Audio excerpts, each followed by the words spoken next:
Alexa, good morning. Well, it's morning for me. I dressed up just for you. I see that. You look incredible in the Batman outfit.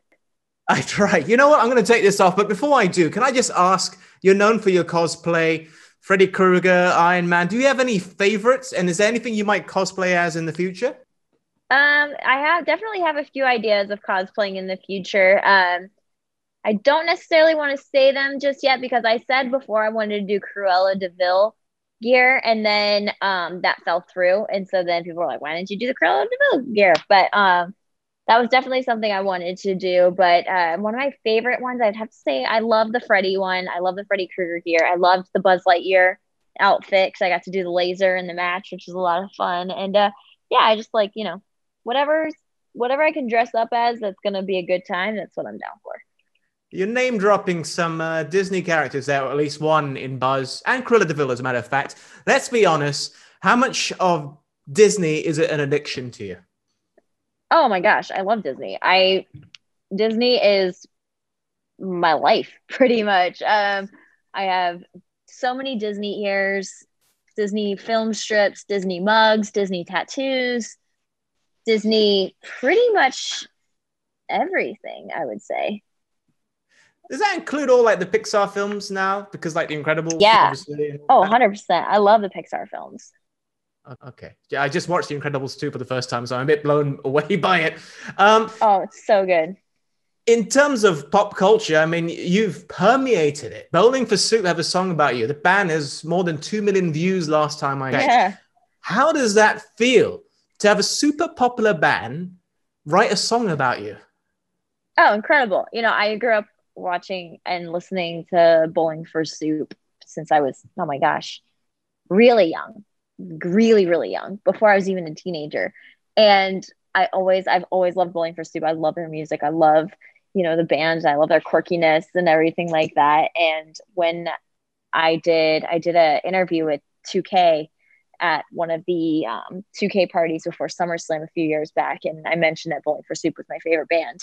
And Jarrett saw that in contact and he was like, "Oh my gosh, that's awesome. I'm a huge WWE fan." And then we became friends that way. And then his family came to the Royal Rumble and I introduced his sons to, a few of their favorite WWE superstars. And on my birthday the next year, Jarrett texted me. He was like, "Hey, for your birthday, I just want to let you know what we're working on." And he sent me a very rough clip of the song and I freaked out, and it was so cool. Not many people get to say that they ever, one, get to meet their favorite band, or two, have their favorite band write a song about them, and it's awesome. My name is Big Adam, fan. right? So I like to pretend that Blink 182 wrote Adam's song about me, but that's They really probably shocking. did. You don't know that. They might have. You have to ask. One day I will, one day. Allegedly, your mother wasn't a fan of you being a wrestling fan. She wasn't particularly supportive when you were young. Oh no. How did you convince her that mum, or mom, as you would probably say, I want to do this for a living? Well, I kind of just told her I was going to try out still, even though she didn't want me to. I Yeah, she didn't think I would be able to do it, and so I was like, I'm still gonna try out, and somehow made it, and been with the company for almost 8 years now, and she's very supportive now and biggest fan, and has a whole room just dedicated to all the Alexa Bliss stuff, and it's her office, but it's very it's like a whole shrine. Yeah, I was about to say the word shrine. So if people come over, they Yeah. are in no doubt either she's a super fan or she's actually related to you. Right, that's the thing. Like, they're either like, "Wow, you really like Alexa Bliss," or "This has to be your daughter." Yeah. Has she become like a wrestling fan historically? Because I'm a history buff. So I love reading up about female wrestlers back in the day, Fabulous Moolah, going way, way back to the present day superstars like you. Has she embraced the Oh culture and yeah. history? No, so my family always watched WWE. Oh, My okay. family, yeah, my mom's side of the family specifically loved WWE growing up. Love, love, love it. Still do. Watched religiously, still do. Every Monday night when I was at my grandma's, we'd all have to sit down and watch Raw, eat pizza. That was what we did on Monday nights. And my mom used to always want to be Miss Elizabeth. So my parents and my mom side of the family specifically Like my grandma thought she was going to marry Dusty Rhodes, and my aunt Kim thought she was going to marry Stone Cold. You know what I mean? Like they'd all like, they had like plans, you know, they were like, we're going to meet these people and marry them. But yeah, they've all been very, very big fans. And when I was younger, my cousins and I would pretend to be the Hardy Boys and Lita. And they would always try to wrestle me in the backyard. And I would always be like, no. But then it's funny that the wimpiest one ended up becoming a wrestler for WWE. I disagree. You're not the wimpiest one at all. What we've seen you do in the ring is quite the opposite. Your grandfather was a country singer, I believe, and we hear you're a good singer too. Will you ever be busting out your pipes professionally? Here's the thing. No, I like to sing in the shower and in the car. You know, I wouldn't put anyone through the pain of hearing me sing what I sing in the shower and in the car. And my dogs are probably always annoyed with me. You don't give yourself enough credit. My singing can actually make windows shatter, but it's an entirely different story altogether. I have a few minutes left with you, so final few questions. Paige had a movie about her recently, well, more about her and her entire family. Will we ever see an Alexa Bliss project on a similar level, on a similar sort of scope? That I don't even know. That story would be a little crazy to say the least, especially, you know, present day, you know, when you have a musician, 5 animals and a pig all in one house. I feel like that would be a sight to see. I can imagine. I guess what I would like to see is, because Paige's story is very much about British wrestling, which is what I kind of grew up with. It's a very different scene to the US, particularly back then. Be nice to see the American scene from your perspective, right, and the hardships that you had growing up as well, you know? Yeah, it would definitely be an interesting story, to say the least. 100%. Some rapid fire questions, and I'll give my answer for a few of these as well. Who's the best wrestler to work with, either with or against? Oh, I really liked working with Kairi Sane. That's why I'm so bummed she's gone. Kairi Sane for sure.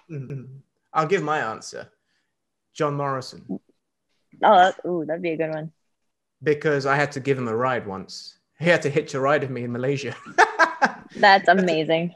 That's a true story. His car broke down, so I had to drive him to his press conference. Long time ago. That's incredible.